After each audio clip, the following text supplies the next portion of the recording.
रुच नहीं रहा है, स्वाद नहीं आ रहा है, महाराज रस वगैरह ले लें तो स्वाद आएगा, गलत बात है ये। यदि आप ज़्यादा लेंगे मात्रा में या रसों की मात्रा प्रतिदिन लेते चले जाएंगे तो वह पचेगा नहीं बल्कि बचेगा, अजीर्ण होगा। कूली ले लेंगे, गोली ले लेंगे, औषध ले लेंगे, फाकी ले लेंगे, उससे वह काम ठीक नहीं चलेगा। ये पहले ठीक कर दो। आचार्यों ने इसीलिए बाह्य 6 प्रकार के तप बताए, आभ्यंतर 6 प्रकार के तप बताए और ये हेतु दे दिया आभ्यंतरस्य तपसा परिभ्रूमणार्थम, बाह्य तपों की व्यवस्था भीतरी तपों की विकास के लिए रखे हैं। यदि इनको गौण करते तो 6 ही तप रह जाते हैं। कर्म निर्जरार्थम तप्यते तपः, कर्मों के निर्जरा के लिए तप किया जाता है नहीं, कर्मों के निर्जरा के साथ साथ वह आभ्यंतर तप के लिए कितना उपकारक है ये देखना आवश्यक है। हाँ, इतना अवश्य है बाहरी तपों की मात्रा बढ़ न जाए। बढ़ाने में आप उसको भी बढ़ा दें, उसको इस ढंग से मत बढ़ाओ। संतों ने उसके लिए सूत्र लिखा है, तद्व्रत माचरितव्यम यत्र शरीर मनसी न विकृतिम याति, विकृति को प्राप्त नहीं करते हैं, क्योंकि मन भी प्रशस्त बना रहे और तन भी प्रशस्त बना रहेगा तो वह व्रत अपने लिए व्रत माना जाता है। तद्व्रत आचरितव्यम यत्र न अकुशलम, यदि शरीर और मन में अकुशलता मिल जाती है तो छोड़ देना चाहिए, ये कहा है। लेकिन हम लोभ के लिए अब ये इनको बता दो, ये सूत्र का पाठ करने से एक उपवास का फल मिलता है। ऐसे करें हम, सूत्र पाठ का अखंड पाठ रखा जाए। क्या? हाँ, उपवास करने की कोई आवश्यकता नहीं, किंतु उसका माथा गरम होगा। अब उसको ठंडा करना बहुत कठिन है, बर्फ लगा दो कुछ नहीं होगा उससे। इसलिए आप अति मात्रा में वचन प्रयोग न करिए, अति मात्रा में आप चिंतन न करिए।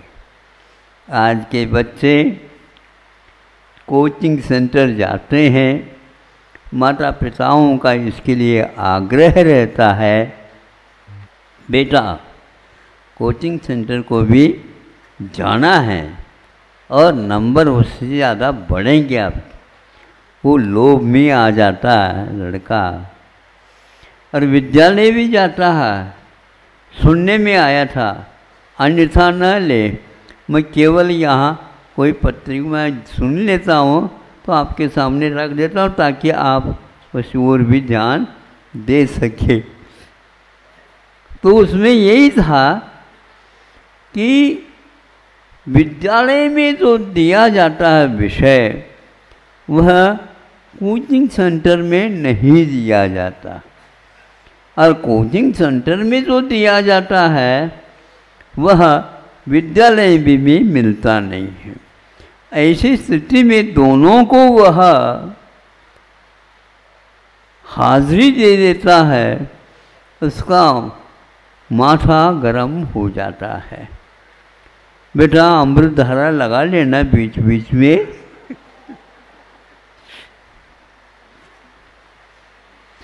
केवल अमृत धारा लगाने मात्र से माथा अब गर्म का ठंडा हो नहीं सकता। इसलिए आप विद्यालय के लिए क्यों भेजते हैं, इसको भी पहले ध्यान में रखो। विद्यालय किसके लिए है? तो बच्चे कहते हैं महाराज विद्यालय में आजकल कुछ मिलता नहीं। क्या नहीं मिलता? हाजिरी तो मिलती है। हाँ, हाजिरी मिलती है, इसके अलावा वहाँ पर कुछ नहीं होता। तो वहाँ पर जा रहे हो, वहाँ से क्या मिलेगा? उनके अनुसार तो आपको प्रश्न पत्रिका मिलेगी नहीं। तो इसीलिए आप एक ही रखो। उन लोगों का कहना था, आग्रह था, या तो विद्यालय रखो या कोचिंग सेंटर रखो। यदि उससे आपका विद्यार्थी बहुत अच्छा होशियार हो जाता है, व्युत्पन्न हो जाता है, तो रखो। लेकिन ये नहीं हो रहा है, इसलिए उन्होंने इसकी आलोचना की है। और 15-15 दिन में उसकी परीक्षा होती है उनके लिए, क्योंकि कोचिंग सेंटर में कितना पैसा लगता है ये आप ही लोग जानते होंगे, और किसी के वश की बात नहीं है। हाँ हाँ, इतने ही नहीं, सुनते हैं कोटा वगैरह में ऐसे आत्महत्या करने वालों के बच्चों की संख्या एक एक साल में 30-35 हो रही है। आप क्या समझ रहे हो?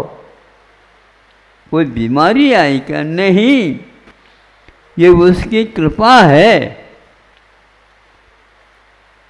जो आप उसके लिए आग्रह करके भेजें। तो वह पत्र लिखता है, बेटा अपने पिताजी को, सही लिख रहा हूँ, ध्यान से लिख रहा हूँ पिताजी, यह अक्षरशः मानने योग्य है।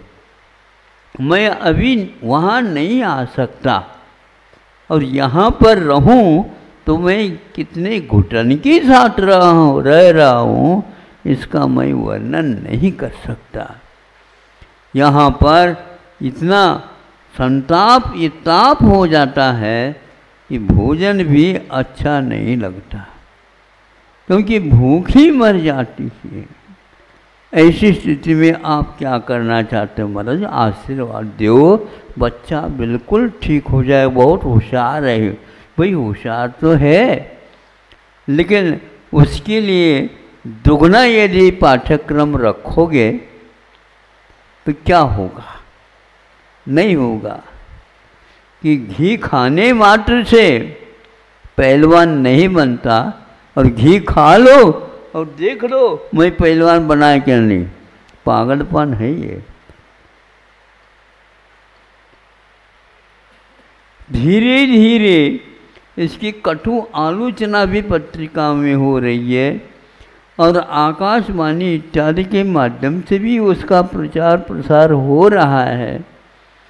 इसके अलावा जैसे 9 देवता होते हैं, वैसे उन बच्चों के पास मोबाइल आदि की व्यवस्था होने से वो अब क्या करें, मन को बहला दें, उसके लिए कुछ वो गेम वगैरह, खेल कूद वगैरह करते हैं। उसमें भी बहुत ही नासमझी हो रही है। आप यहाँ पर बैठे हो, प्रयास करके बच्चों के लिए किसी भी प्रकार से धन अर्जन करके देते रहते हो, एक दिन बच्चा अवश्य पढ़ा लिखा हो करके आएगा। तो वह अब क्या आएगा, कब आएगा, इसका कोई पता नहीं है। इसके बाद में भी एक और है, भारत में की शिक्षा सही शिक्षा नहीं है, विदेश की शिक्षा ही विशेष शिक्षा है। ठीक, बिल्कुल ठीक है। कौन सी विशेष शिक्षा और कौन सी सामान्य शिक्षा, इसकी तुलना करना बहुत मुश्किल है। इन सब बातों से आप लोग अवगत हैं, लेकिन आप लोगों को लोभ अवश्य सता रहा है। एक दिन आएगा बच्चा और पैकेज के साथ आएगा। हाँ, नौकर बन करके आएगा? नहीं, आप उनको केवल बाबू बनाना चाहते हो। ये सुभाष चंद्र बोस के एक पत्र अपनी माँ के लिए दिया था, उसको आप पढ़ने का अवश्य ही ध्यान देंगे। और यह क्या पत्र था, ये भी आपको उपलब्ध हो सकता है, पढ़ना चाहो तो। क्या दशा हो रही उस समय, आज 70-75 वर्ष पूर्व में लिखा गया, वह सुरक्षित है। कई बार हमने अभिभावकों के सामने ये कहा था। एक आपके यहाँ कंपनी चलती है महिंद्रा, हाँ नाम सही है ये, हाँ अच्छी बात है, अच्छी कंपनी मानी जाती है, बताते हैं भारत के। और उसके जो मालिक हैं उनके बारे में कहना चाह रहा हूँ कि उनके 2 पुत्र या 3 पुत्र थे, और तीनों को ही समय पर उन्होंने विदेश भेज दिया। विदेश की शिक्षा पाएंगे ये बच्चे, और मेरे लिए बहुत अच्छा होगा। जो ही वो पढ़ कर के आ जाते हैं, उस तब तक उनके मन में धारणा बदल जाती है, और वो पश्चाताप की अग्नि में झुलसने लगे। मैंने ये क्या किया है, देश को छोड़ करके विदेशी शिक्षा के लिए मैंने दोनों तीनों बच्चों को भेज दिया, ये ठीक नहीं किया। मैंने अपने जीवन में यदि महान अविवेक का कार्य किया है तो यह विदेश की शिक्षा के द्वारा किया है। ऐसा उन्होंने स्वयं लेख लिख करके पत्रिका में निकाला है। जब इसको पढ़ा है, उसका भीतर से पश्चाताप उनको हो रहा था। अब आप बताओ, ऐसे अच्छे व्यक्ति भी अपनी गलती को स्वीकार करके आपके लिए इसलिए लिख रहा है कि आप लोग भी इस प्रकार की गलती ना करें। हम करेंगे, फिर पश्चाताप करेंगे, और महाराज जैसे हम प्रायश्चित ले लेंगे। ध्यान रखो, इस प्रकार के व्यक्ति को प्रायश्चित देने के लिए हम नहीं बैठे।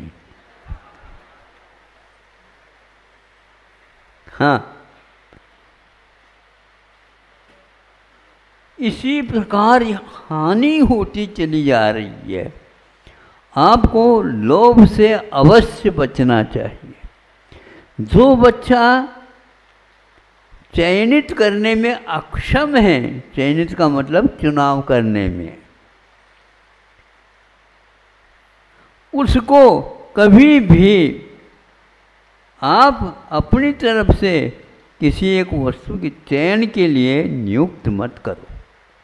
उसके दिमाग में आ जाए, वह कम से कम नागरिक बनने के योग्य होगा, उस समय ही यह चुनाव चयनित करने का कार्य कर लेना चाहिए। अनेक प्रकार के व्यक्तियों से आप उसे प्रेरित करा देते हैं और स्वयं भी उसके लिए सलाह दे देते हैं, ये गलत है। बेटा भोजन कर ले, किंतु हमारी बात तो ऐसे सुनता है, एक बार में बता दे, इसको पहले ले लेना, इसको ही पहले ले लेना, इसको पहले ले लेना। तो वहाँ फिर भी यदि मान लो, उसको मान लेता तो अच्छा ही है, नहीं भी मानता तो उसकी स्वतंत्रता को तो फिर भी बेटा तुम्हें जो अच्छा लग रहा है और अच्छे ढंग से स्वाद लेकर के कर लेना। तो ये, किंतु वह बार बार माँ या परोसने वाला देखता रहता है इसका क्या हाल है। नहीं समझे? हमारे यहाँ हम भी जो है जब आहार लेते हैं तो यूँ नीचे देख करके दे लेते रहते हैं, और हम नीचे देखते हैं तो उस समय वह बारीकी के साथ अध्ययन करता रहता है सामने वाला।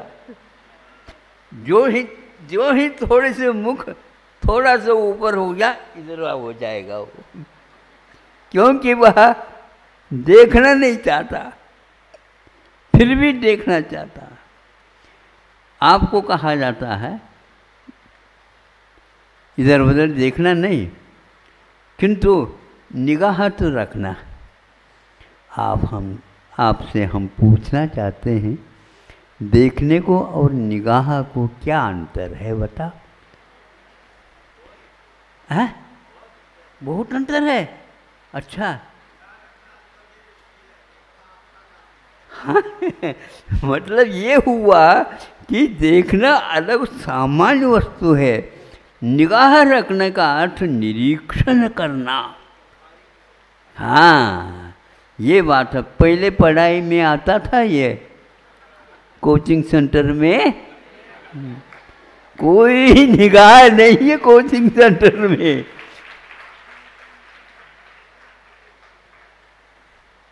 मतलब मेरा जो कहना है वह वस्तुतः ठीक है, क्योंकि आपके द्वारा तालियां बज रही हैं।